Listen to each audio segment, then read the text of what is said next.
ሰላም ሰላም እንዴት አደራችሁ እንዴት ዋላችሁ እንዴት አመሻችሁ ውድ የስፖርት አፍቃሪያን በተለያየ የዓለም ክፍል በተለያየ የሰዓት አቆጣጠር ውስጥ ሆናችሁ እያደመጣችሁን ላላችሁ ለሁላችሁም ሰላምና ጤናን እንደ ሁልጊዜው እመኝላችኋለሁ። ዛሬም እንደ ቀድሞው በርካታ ስፖርታዊ መረጃዎች እጄ ላይ ይገኛሉ። ከናንተ የሚጠበቀው ቪዲዮን በላይክ መጀመር ብቻ ነው። እንዲሁም ለዚህ የዩቲዩብ ቻናል አዲስ ከሆናችሁ ሰብስክራይብ በማድረግ ተቀላቀሉን። ቀጥታ ወደ ስፖርታዊ መረጃዎች ሲሻገር በአጫጭር የስፖርት መረጃዎች እንጀምራለን። እኛን ለመጥላት ምክንያት የላቸውም። ማርቲኔዝ አርጀንቲናዊ ተከላካይ ሊሳንድሮ ማርቲኔዝ በትውልድ መንደሩ የክብር አቀባበል ተደርጎለታል። በዓለም ዋንጫ ፍጻሜ የተፋለመው ማርቲኔዝ ከፍተኛ ሕዝብ በተገኘበትም አካባቢያችንን አኩርተሃል በሚል ዋንጫ ተሸልሟል። ማርቲኔዝ በሰጠው አስተያየትም ከፍጻሜው በኋላ በእኛ ላይ የተደረጉ ዘመቻዎች አናደውኛል ሲል ተደምጧል። ምክንያቱም ለዚህ ሁሉ ጥላቻ ምንም አይነት ምክንያት የላቸውም ሲል ማርቲኔዝ ተናግሯል። እኛን እብሪተኛ ብለውናል ያለው ማርቲኔዝ፣ ነገር ግን ያ እነሱ ነው የበለጠ የሚገልጸው። እኛ ላገኘነው ተጋጣሚ ሁሉ አክብሮት ነበረን ብሏል። እኛ ለደጋፊዎቻችን ክብር ለማሳየት እየሞከርን በነበርንበት ወቅት ለስፔን ጀርባቸውን ሰጡ ተብለናል ሲል ማርቲኔዝ ጨምሮ ተናግሯል። ስላቭኮ ቪንቺች ዳኝነት አቆመ። ቤተሰቦች ይህንን መረጃ ማርካ ስፖርት ዘግቦታል። ስሎቫናዊው ዳኛ ስላቭኮ ቪንቺች ራሱን ከዳኝነት ማግለሉን በይፋ አስታውቋል። የ46 ዓመቱ ዳኛ ስላቭኮ ቪንቺች የስፔንና የአርጀንቲናን የዓለም ዋንጫ የመጨረሻ የፍጻሜ ጨዋታን መምራቱ አይዘነጋም። ስላቭኮ ቪንቺች በሪያል ማድሪድና ዶርትመንድ መካከል የተደረገውንም የ2024 የአውሮፓ ቻምፒዮንስ ሊግ ፍጻሜን መርቶ ነበር። የስሎቫኒያ እግር ኳስ ፌዴሬሽን ዳኛው ጉዟቸውን እንዳጠናቀቁ አሳውቋል ሲል መረጃ ማርካ ስፖርት ዘግቦታል። በሌላ መረጃ በሊቨርፑል ደስተኛ ነኝ ብሏል ፌዴሪኮ ኬሳ። ጣሊያናዊ የፊት መስመር አጥቂ ፌዴሪኮ ኬሳ በሊቨርፑል ቤት ደስተኛ መሆኑን ተናግሯል። በሊቨርፑል ደስተኛ ነኝ ያለው ፌዴሪኮ ኬሳ ይህ አዲስ ጅማሮ ነው፣ በአዲሱ አሰልጣኝ ስር ያለኝን ሁሉ እሰጣለሁ ብሏል። ሊቨርፑልን ስለ መልቀቅ ያስብ እንደሆነ የተጠየቀው ተጫዋቹ አሁን ብቸኛው ሀሳቤ ሊቨርፑል ብቻ ነው ሲል ምላሽ ሰጥቷል። አክሎም ባለፈው ዓመት ለትልቅ ሚና ዝግጁ እንደሆንኩኝ፣ ነገር ግን አሰልጣኙ እኔን ማጫወት በመፈለጉና ባለመፈለጉ ላይ የተመሰረተ ነበር ብሏል። አሰልጣኙ በየጨዋታው የራሱ እቅድ ነበረው፣ ውሳኔውን ወስኗል። ስለዛ ነገር ብዙ መናገር አልፈልግም። አሁን ላይ ግን በሊቨርፑል ደስተኛ ነኝ፣ ከሊቨርፑል መልቀቅ አልፈልግም ሲል ፌዴሪኮ ኬሳ ተደምጧል። ከሊቨርፑል ጋር በተያያዘ የባርኮላ የሊቨርፑል የዝውውር ሁኔታ ከምን ደረሰ የሚለውን ስንመለከት የመርሳይዱ ክለብ ሊቨርፑል የብራድሌ ባርኮላን ዝውውር ለማጠናቀቅ እየሰራ መሆኑ ተገልጿል። ተጫዋቹ በበኩሉ ለሊቨርፑል ቅድሚያ እንደሚሰጥና ለመዘዋወር ፈቃደኛ መሆኑም ተነግሯል። ሊቨርፑል በአሁኑ ሰዓት ፒኤስጂ የተጫዋቹን የዝውውር ሂሳብ እስኪያሳውቃቸው እየጠበቁ መሆኑ ተዘግቧል። ፒኤስጂ ባርኮላን ለመሸጥ 170 ሚሊዮን ዩሮ ሊጠይቅ እንደሚችል ዘገባዎች አመላክተዋል። ሊቨርፑል እና ተጫዋቹ የዝውውር ሂሳቡን ለማስቀነስ ጥረት እንደሚያደርጉም ይጠበቃል ሲል መረጃ ለኪፕ ዘግቦታል። ቤተሰቦች ቪዲዮን ላይክ ለማድረግ አሁንም አልዘገያችሁም፣ ላይክ አድርጉት። እንዲሁም ለዚህ የዩቲዩብ ቻናል አዲስ ከሆናችሁ ሰብስክራይብ በማድረግ ተቀላቀሉን። እኔም ስፖርታዊ መረጃዎች ይልቀጥል። በሌላ መረጃ የአንድሪያ ፒርሎ ሹመት እክል ገጠመው እየተባለ ነው። ይህንን መረጃ ጋዜጣ ዴሎ ስፖርት ዘግቦታል። የጣሊያን ብሔራዊ ቡድን አሰልጣኝ አንድሪያ ፒርሎን በኃላፊነት ለመሾም ከስምምነት ደርሶ ነበር። ይሁን እንጂ የአሰልጣኙ ሹመት እክል እንደገጠመው የጣሊያን መገናኛ ብዙሃን ዘግበዋል። አሰልጣኝ አንድሪያ ፒርሎ የሩሲያ የስፖርት ውርርድ ተቋም አምባሳደር መሆናቸው ችግር መፍጠሩ ተገልጿል። የጣሊያን ፖለቲከኞች ፌዴሬሽኑ አሰልጣኝ አንድሪያ ፒርሎን በኃላፊነት እንዳይሾም መጠየቃቸው ተነግሯል። የጣሊያን እግር ኳስ ፌዴሬሽን በቀጣይ የመጨረሻ ውሳኔውንም እንደሚያሳውቅ ይጠበቃል ሲል መረጃውን ጋዜጣ ዴሎ ስፖርት ዘግቦታል። ጀደን ሳንቾ ወደ ኳታር እየተባለ ነው። ቤተሰቦች ይህን መረጃ ቢልድ ስፖርት ዘግቦታል። የኳታሩ ክለብ አል ራያን እንግሊዛዊውን ተጫዋች ጀደን ሳንቾን ለማስፈረም ጥያቄ ማቅረቡ ተገልጿል። ክለቡ ጀደን ሳንቾን አሳምኖ ለማስፈረም ከፍተኛ ጥረት በማድረግ ላይ እንደሚገኝ ተገልጿል። ከማንቸስተር ዩናይትድ ጋር ከተለያየ ወዲህ ያለ ክለብ የሚገኘው ጀደን ሳንቾ ወደ ኳታር ሊያመራ ይችላል ተብሏል። በውሰት በተለያዩ ክለቦች ተዘዋውሮ የተጫወተው ጀደን ሳንቾ አሁን ላይ ቀጣይ መዳረሻውን እያፈላለገ ይገኛል ሲል ይህንን መረጃ ቢልድ ስፖርት ዘግቦታል። በሌላ መረጃ ማንቸስተር ሲቲ የአዩብ ቡአዲን ዝውውር ለማጠናቀቅ ከሊል ጋር በቀጥታ የክለብ ለክለብ ድርድር እያደረገ ይገኛል ተብሏል። ድርድሩ ከተጫዋቹም ሆነ ከክለቡ ጋር የቀጠለ ሲሆን ማንቸስተር ሲቲዎች አሁንም ቡአዲ ለማስፈረም ከሁሉም በላይ ፍላጎት ያላቸው ክለብ ሆነዋል። የመጨረሻ ውሳኔ የቀረው አዩብ ቡአዲ አሁኑኑ ወደ ማንቸስተር ሲቲ ይቀላቀላል ወይንስ በ2027 ሰኔ ወር የሚለው ነው ሲል መረጃ ፋብሪዞ ሮማኖ ዘግቦታል። በተጨማሪም ከማንቸስተር ሲቲ ጋር በተያያዘ ለቅድመ ውድድር ዝግጅት ወደ ሩቅ ምስራቅ የሚጓዘው ማንቸስተር ሲቲ አብዛኞቹን ተጫዋቾች ይዞ ይጓዛል ተብሏል። አዲሱ አሰልጣኝ ኤንዞ ማሬስካ በክለቡ የነበሩ አብዛኞቹን ትልልቅ ተጫዋቾችም ይዞ እንደሚጓዝ ይጠበቃል ተብሏል። ማንቸስተር ሲቲ በዓለም ዋንጫው ከየትኛውም ክለብ በላይ ብዙ ተጫዋቾች ቢልክም ጥቂት ተጫዋቾቹን ብቻ ያጣል። የቅድመ ውድድር ጉዞ የሚያመልጣቸው የእንግሊዝ፣ የፈረንሳይና የኖርዌይ እንዲሁም የስፔን ብሔራዊ ቡድን ተጫዋቾች ብቻ ናቸው ተብሏል። ይህንም ተከትሎ ኤርሊንግ ብራውት ሃላንድ፣ ሮድሪ፣ ሼርኪና አዲሱ ፈራሚ አንደርሰን የጉዞ አካል አይደሉም። ይሁን እንጂ ኤንዞ ማሬስካ ባለፈው ዓመት የቡድኑ ዋና ተጫዋቾች ከነበሩት አብዛኞቹ ጋር የመስራት እድል ያገኛሉ ተብሏል። ከቅድመ ውድድር ዝግጅት ጎን ለጎንም ክለቡ ፕሪሚየር ሊጉ ከመጀመሩ በፊት መፍታት ያለበት በርካታ ጉዳዮች እንዳሉ ይታመናል ተብሏል። ማንቸስተር ሲቲ መፍታት ካለበት ጉዳዮች አንዱ ስሙ ከሪያል ማድሪድ ጋር የተያያዘ የሚገኘው ሮድሪን ሁኔታም ቀዳሚ ሆኗል። በተጨማሪም ማንቸስተር ሲቲ የቀኝ መስመር ተሰላፊና የክንፍ ተጫዋች ለማስፈረም ኢላማ አድርጓል። ማንቸስተር ሲቲ የመጀመሪያ የወዳጅነት ጨዋታውን ቅዳሜ በሆንግ ኮንግ ከኢንተር ሚላን ጋር የሚያደርግ ይሆናል። ማንቸስተር ሲቲዎች ሳቪኒዮን ለቶተንሃም ስፐር ከመስጠታቸው በፊት የእሱን ተተኪ ለማግኘት እየጣሩ ነው ተብሏል። ይህን መረጃ ስካይ ስፖርት ዘግቦታል።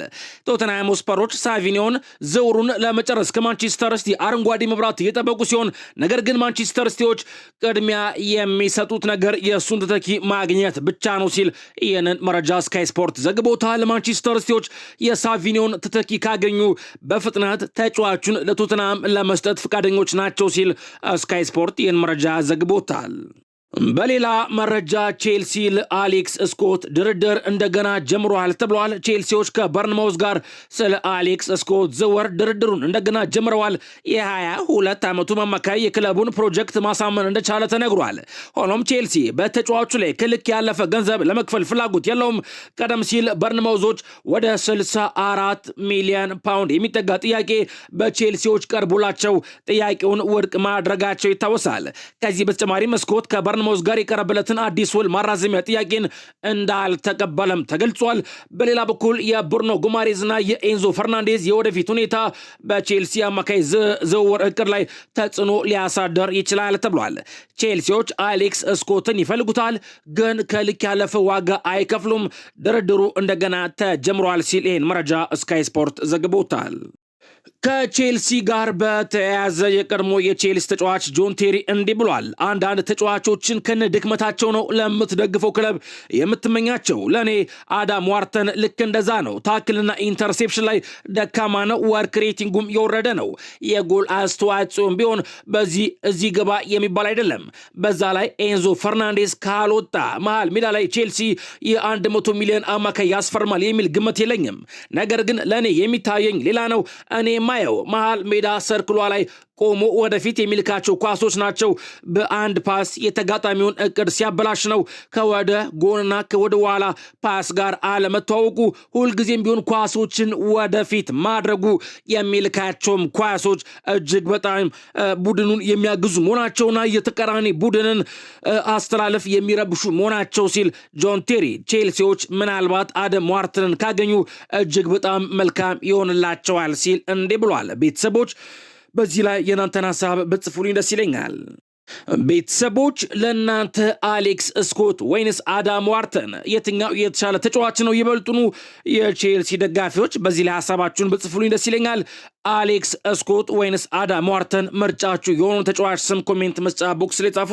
በሌላ መረጃ አርሰናሎች ለኒውካስትል ዩናይትድ በቃል ደረጃ ያቀረቡት 70 ሚሊዮን ፓውንድ በኒውካስትል ዩናይትድ አመራሮች ውድቅ ተደርጎባቸዋል ተብሏል። መረጃውን ዘ አትሌቲክስ ዘግቦታል። ብሩኖ ጉማሬዥ ለኤዲ ሃው ለኒውካስትል ዩናይትድ ዋና አሰልጣኝ በግልጽ በስፖርታዊ ምክንያት ክለቡን መልቀቅ እንደሚፈልግ አሳውቋቸዋል ተብሏል።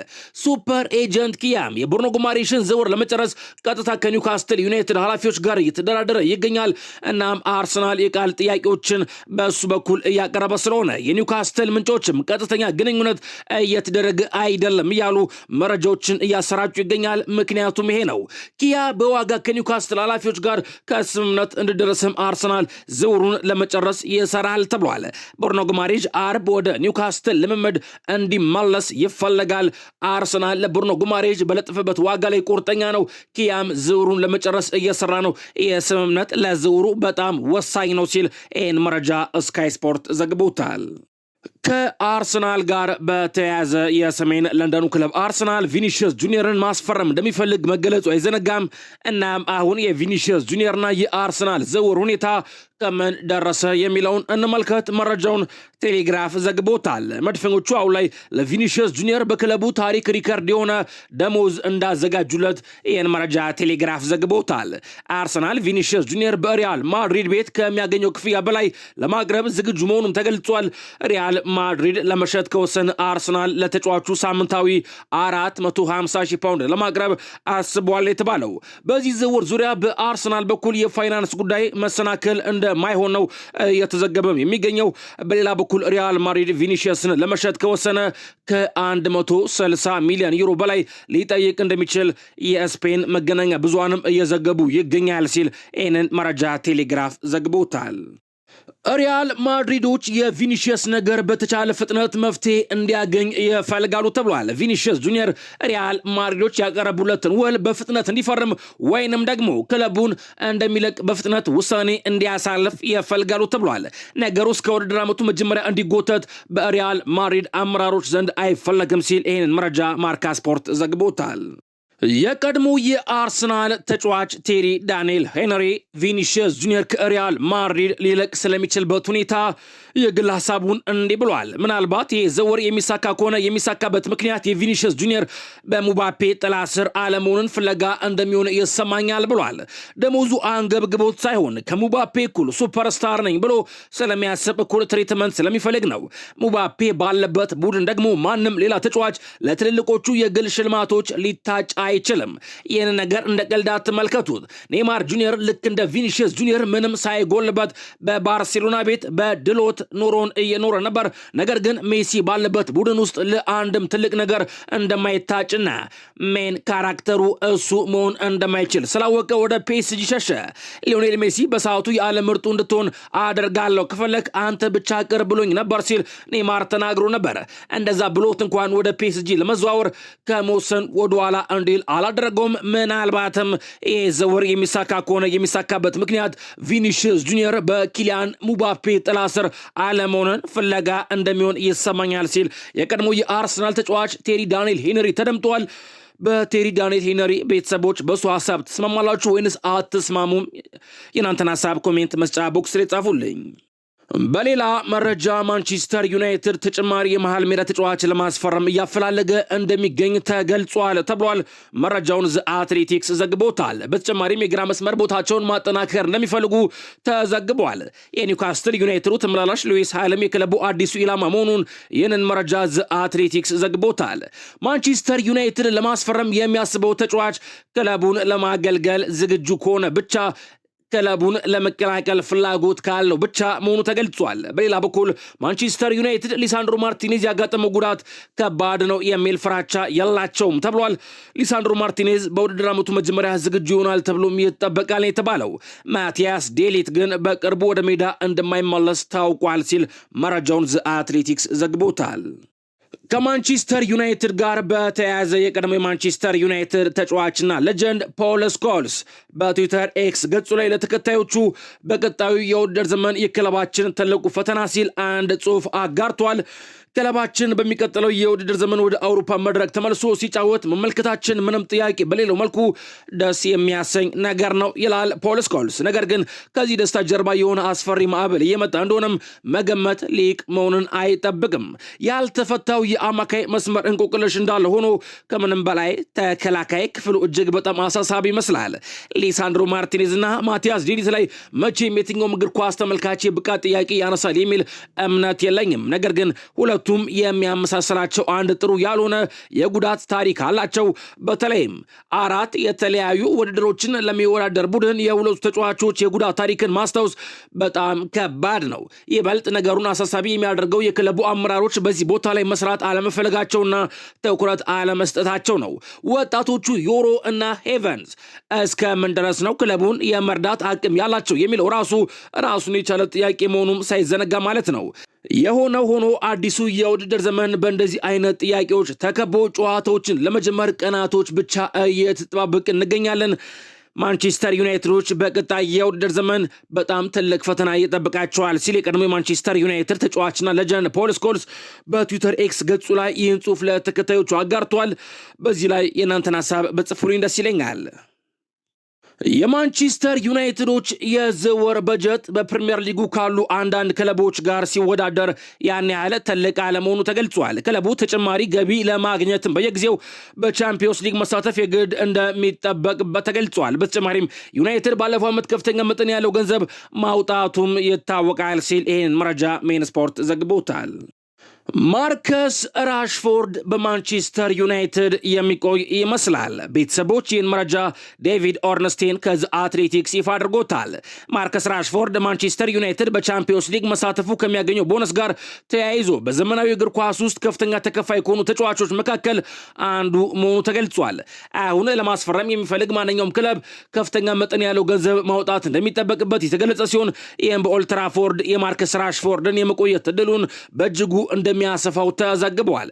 የክለቡ ዋና አሰልጣኝ ማይክል ካሪክም ተጫዋቹ በቡድን ውስጥ እንዲቆይ አዎንታዊ አቋም እንዳለው አሳውቋል ሲል ይሄን መረጃ ዘ አትሌቲክስ ይፋ አድርጎታል። ናስር ማዝራዊ የማንቸስተር ዩናይትድ ተጫዋች አዲስ የወኪል ኤጀንሲ ቀጠረ እየተባለ ነው።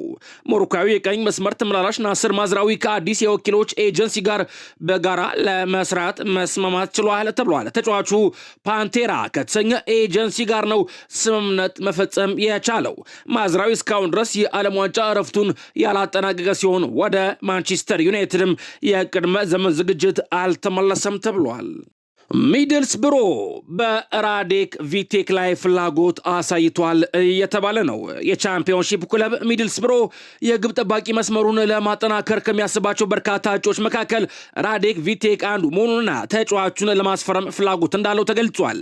በዚህ የዝውውር መስኮት ግብ ጠባቂው ከማንቸስተር ዩናይትድ በቋሚነት የመልቀቅ ዕድል እንዳለውም ታውቋል ሲል ይህን መረጃ ስካይ ስፖርት ዘግቦታል። ጆሹዋ ዜርኪዚ ወደ ጁቬንቱስ። ቤተሰቦች ይህንን መረጃ ስካይ ስፖርት ዘግቦታል። የጣሊያኑ ክለብ ጁቬንቱስ ጆሹዋ ዜርኪዚ ለማስፈረም ጥረት ማድረግ ሊጀምር እንደሚችል ተገልጿል። አሁን ላይ ክለቡ ዋና ቅድሚያ የሚሰጠው ትኩረት ፈረንሳዩን አጥቂ ኮሎሙዋኒን ማስፈረም መሆኑ ተገልጿል።